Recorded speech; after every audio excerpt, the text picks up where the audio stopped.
This song's called Alice's Restaurant. It's about Alice and the restaurant. But Alice's Restaurant is not the name of the restaurant, that's just the name of the song. And that's why I call the song Alice's Restaurant.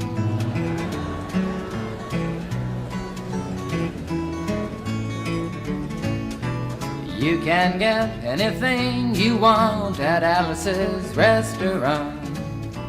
You can get anything you want at Alice's Restaurant. Walk right in, it's around the back, just a half a mile from the railroad track. And you can get anything you want at Alice's Restaurant. Now it all started 2 Thanksgivings ago. It was on 2 years ago on Thanksgiving when my friend and I went up to visit Alice at the restaurant. But Alice doesn't live in the restaurant. She lives in the church nearby the restaurant in the bell tower with her husband Ray and Facha the dog. And living in the bell tower like that, they got a lot of room downstairs where the pews used to be. And having all that room, seeing as how they took out all the pews, they decided that they didn't have to take out their garbage for a long time. We got up there, we found all the garbage in there, and we decided it'd be a friendly gesture for us to take the garbage down to the city dump. So we took the half a ton of garbage, put it in the back of a red VW microbus, took shovels and rakes and implements of destruction, and headed on toward the city dump. Well, we got there, and there's a big sign and a chain across the dump saying closed on Thanksgiving, and we had never heard of a dump closed on Thanksgiving before, and with tears in our eyes, we drove off into the sunset looking for another place to put the garbage. We didn't find one till we came to a side road, and off the side of the side road was another 15-foot cliff, and at the bottom of the cliff was another pile of garbage. And we decided that one big pile was better than 2 little piles, and rather than bring that one up, we decided to throw ours down. That's what we did. Drove back to the church, had a Thanksgiving dinner that couldn't be beat, went to sleep and didn't get up until the next morning when we got a phone call from Officer Obie. He said, "Kid, we found your name on an envelope at the bottom of a half a ton of garbage, and wanted to know if you had any information about it." And I said, "Yes, sir, Officer Obie, I cannot tell a lie. I put that envelope under that garbage." After speaking to Obie for about 45 minutes on the telephone, we finally arrived at the truth of the matter and said that we had to go down and pick up the garbage, and also had to go down and speak to him at the police officer station. So we got in the red VW microbus with the shovels and rakes and implements of destruction, headed on toward the police officer station. Now, friends, there was only 1 or 2 things that Obie could have done at the police station, and the first was that he could have given us a medal for being so brave and honest on the telephone, which wasn't very likely and we didn't expect it. Another thing was that he could have bawled us out and told us never to be seen driving garbage around the vicinity again, which is what we expected. But when we got to the police officer station, there was a third possibility that we hadn't even counted upon, and we was both immediately arrested, handcuffed. And I said, "Obie, I don't think I can pick up the garbage with these handcuffs on." He said, "Shut up, kid. Get in the back of the patrol car," and that's what we did, and sat in the back of the patrol car and drove to the, quote, "scene of the crime," unquote. I want to tell you about the town of Stockbridge, Massachusetts, where this happened. Here they got 3 stop signs, 2 police officers and 1 police car, but when we got to the scene of the crime, there was 5 police officers and 3 police cars, being the biggest crime of the last 50 years, and everybody wanted to get in a newspaper story about it.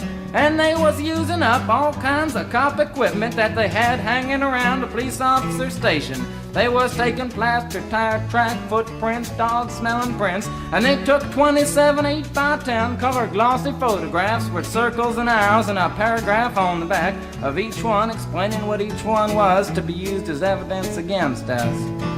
Took pictures of the approach, the getaway, the northwest corner, the southwest corner, and that's not to mention the aerial photography. After the ordeal, we went back to the jail. Obie said he was going to put us in the cell. Said, kid, I'm going to put you in the cell. I want your wallet and your belt. And I said, Obie, I can understand you want my wallet so I don't have any money to spend in the cell, but what do you want my belt for? And it said, kid, we don't want any hangings. I said, Obie, did you think I was going to hang myself for littering? Obie said he was making sure, and friends Obie was, 'cause he took out the toilet seat so I couldn't hit myself over the head and drown. And he took out the toilet paper so I couldn't bend the bars, roll the toilet paper out the window, slide down the roll and have an escape. Obie was making sure, and it was about 4 or 5 hours later that Alice, remember Alice? It's a song about Alice. Alice came by and with a few nasty words to Obie on the side, bailed us out of jail. We went back to the church, had another Thanksgiving dinner that couldn't be beat, and didn't get up until the next morning when we all had to go to court. We walked in, sat down. Obie came in with the 27 8x10 colored glossy pictures with the circles and arrows and a paragraph on the back each one. Sat down. Man came in, said, all rise. We all stood up, and Obie stood up with the 27 8x10 colored glossy pictures, and the judge walked in, sat down with the seeing-eyed dog, and he sat down. We sat down. Obie looked at the seeing-eyed dog. Then at the 27 8x10 colored glossy pictures with the circles and arrows and a paragraph on the back of each one, and looked at the seeing-eyed dog. And then at the 27 8x10 colored glossy pictures with the circles and arrows and a paragraph on the back of each one, and began to cry, 'cause Obie came to the realization that it was a typical case of American blind justice, and there wasn't nothing he could do about it. And the judge wasn't going to look at the 27 8x10 colored glossy pictures with the circles and arrows and a paragraph on the back of each one, explaining what each one was to be used as evidence against us. And we was fined $50 and had to pick up the garbage in the snow, but that's not what I came to tell you about. Came to talk about the draft. We got a building down New York City. It's called Whitehall Street, where you walk in and you get injected, inspected, detected, infected, neglected, and selected. I went down to get my physical examination one day, and I walked in, I sat down, got good and drunk the night before, so I looked and felt my best when I went in that morning. 'Cause I wanted to look like the all-American kid from New York City. Man, I wanted to feel like I wanted to be the all-American kid from New York, and I walked in, sat down, I was hung down, brung down, hung up, and all kinds of mean, nasty, ugly things. And I walked in, I sat down, he gave me a piece of paper, said, kid, see the psychiatrist, room 604. And I went up there, I said, shrink, I want to kill. And I want to kill. I want to see blood and gore and guts and veins in my teeth. Eat dead, burnt bodies. I mean, kill. Kill! Kill! Kill! And I started jumping up and down, yelling, kill! Kill!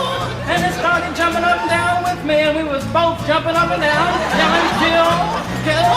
And the sergeant came over, pinned the medal on me, set me down the hall, said, you're our boy. Didn't feel too good about it. Proceeded on down the hall, getting more injections, inspections, detections, neglections, and all kinds of stuff that they was doing to me at the thing there. And I was there for 2 hours, 3 hours, 4 hours. I was there for a long time, going through all kinds of mean, nasty, ugly things, and I was just having a tough time there. And they was inspecting, injecting every single part of me, and they wasn't leaving no part untouched. Proceeded through, and when it finally came to see the very last man, I walked in, sat down after a whole big thing there, and I walked up and said, what do you want? He said, kid, we only got one question. Have you ever been arrested? And I proceeded to tell him the story of Alice's restaurant, Massacre, with full orchestration and 5-part harmony and stuff like that, and then all the phenomena stopped me right there and said, kid, did you ever go to court? I proceeded to tell him the story of the 27 8x10 colored glossy pictures with the circles and arrows and a paragraph on the back of each one. It stopped me right there and said, "Kid, I want you to go over and sit down on that bench that says Group W. Now, kid."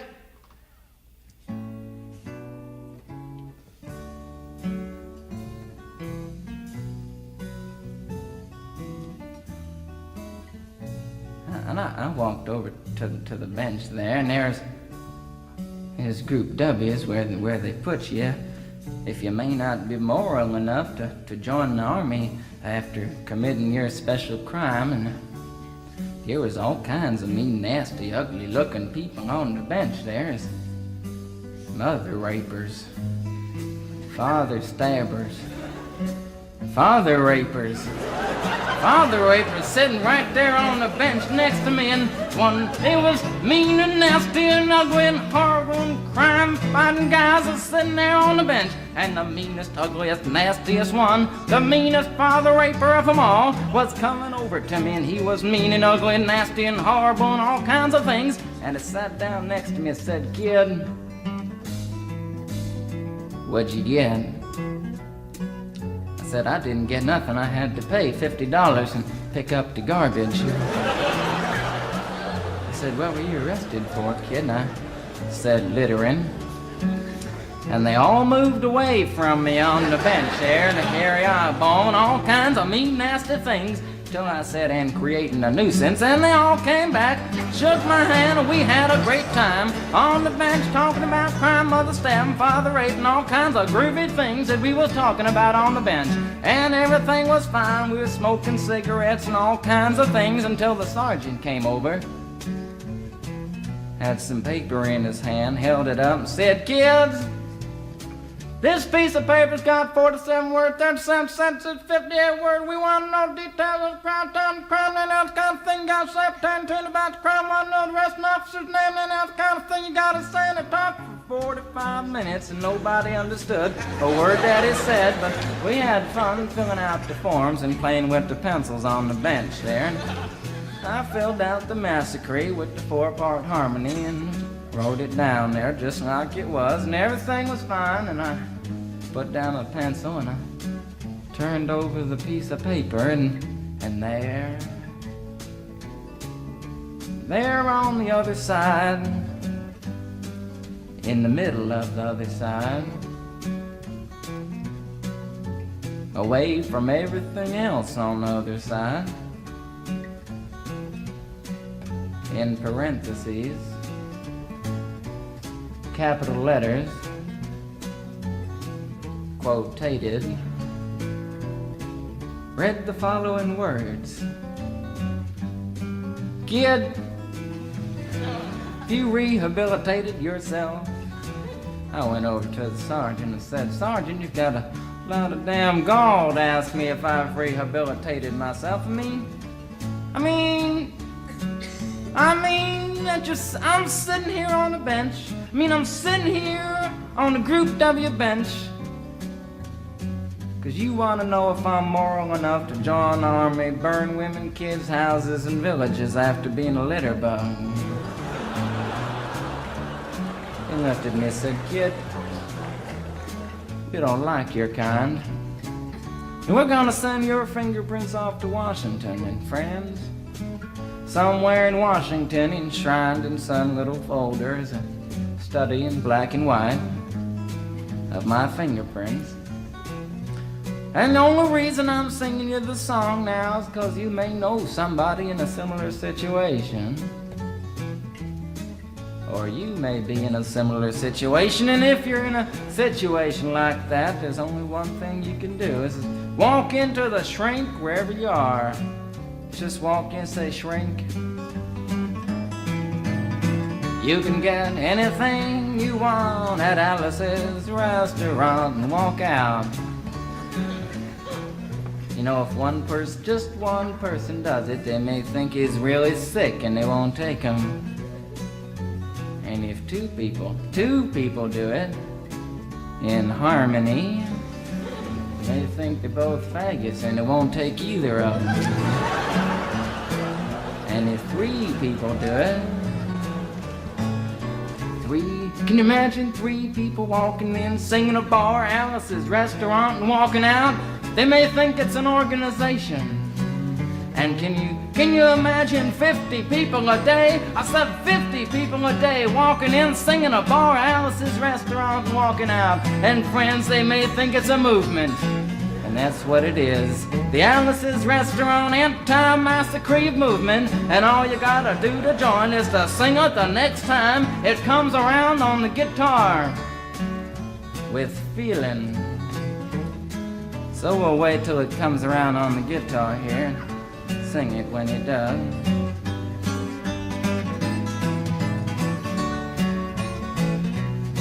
Here it comes.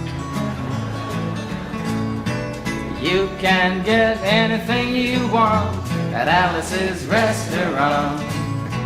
You can get anything you want at Alice's Restaurant.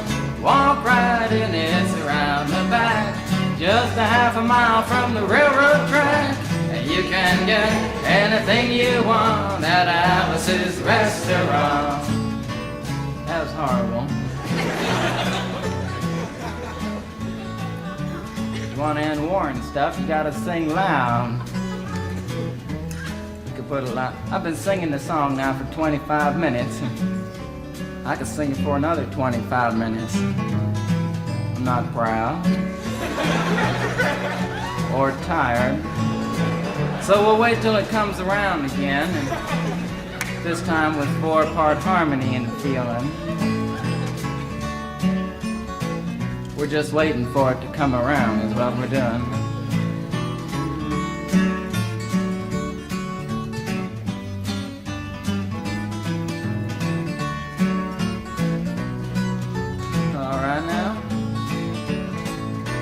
You can get anything you want at Alice's Restaurant. Excepting Alice, you can get anything you want at Alice's Restaurant. So walk right in, it's around the back, just a half a mile from the railroad track.